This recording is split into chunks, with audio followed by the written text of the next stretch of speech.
Bienvenue à toutes et à tous pour notre exploration de Plus belle la vie, encore plus belle.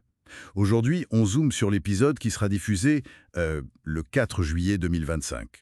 L'idée, c'est de décortiquer un peu les émotions fortes, les réussites, et puis les secrets qui planent sur le Mistral. Ça touche les ados, les adultes. Accrochez-vous, ça s'annonce intense. Tout à fait.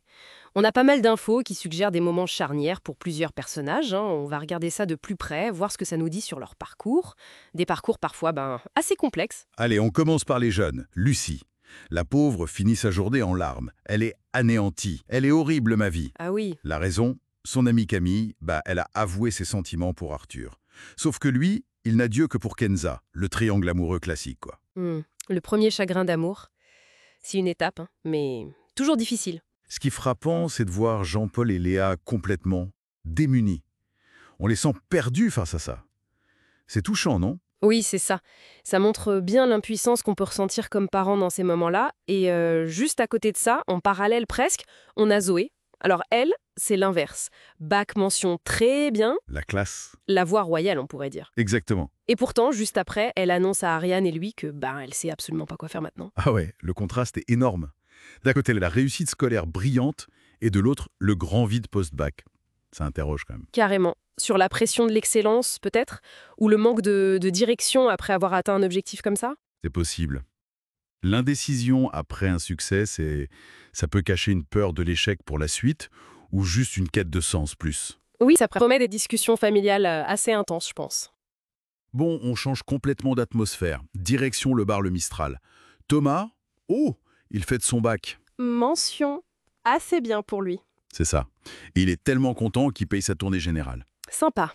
Et c'est là que ça devient intéressant. Oui. Un client, un certain Enzo, il est là, il admire son parcours, son courage de reprendre les études et tout. Et hop, il lui laisse son numéro de téléphone. Voilà.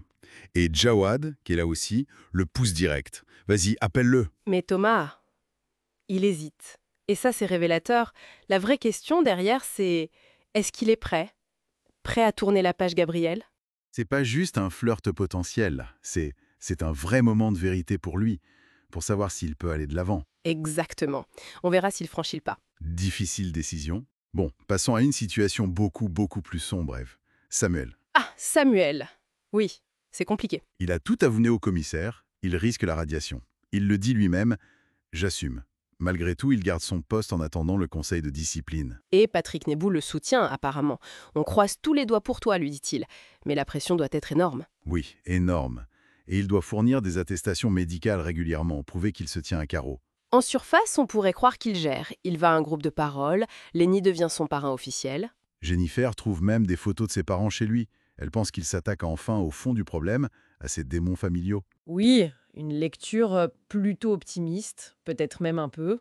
Trop optimiste, peut-être. Parce que derrière ça, il y a des ombres. Un SMS d'un certain D, il retire pas mal d'argent liquide, ce qui inquiète Lenny d'ailleurs.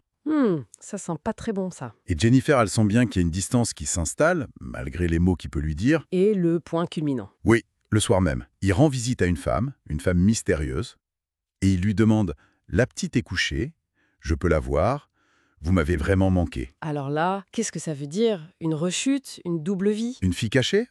C'est la question qui tue? C'est toute l'ambiguïté, en fait. D'un côté, il y a ces efforts apparents de rétablissement, de l'autre, ces actions secrètes, clandestines. La piste familiale avec les photos, ça semblait logique, mais cette visite nocturne, ça brouille tout. Est-ce qu'une responsabilité qu'il a cachée pendant une enfant? Ou alors, est-ce que le dé et l'argent liquide, ça signe plutôt une rechute liée à ses anciennes addictions? Les deux sont possibles finalement. Oui, et les deux sont tout aussi dangereux vu sa situation.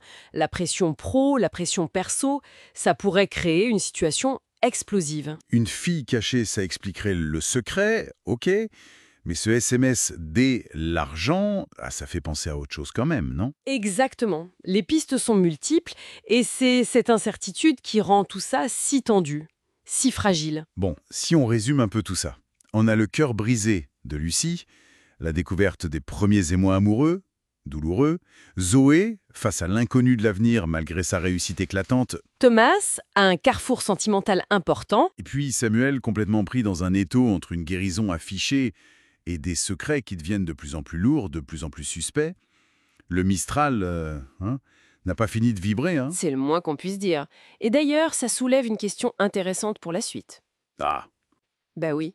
Si on pense à la fragilité psychologique de Samuel, qu'on connaît, et à cette menace du conseil de discipline qui pèse sur lui, comment ce secret, que ce soit une famille cachée, une rechute ou autre chose d'ailleurs, comment est-ce que ça pourrait impacter concrètement sa capacité à faire son travail de flic au jour le jour? bonne question. Au-delà de l'explosion personnelle, qui semble quasi inévitable, quelles pourraient être les conséquences professionnelles directes si cette duplicité éclatait au grand jour?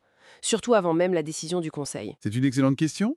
Ça laisse présager des jours euh, très compliqués pour Samuel. Voilà, c'est tout pour cette analyse.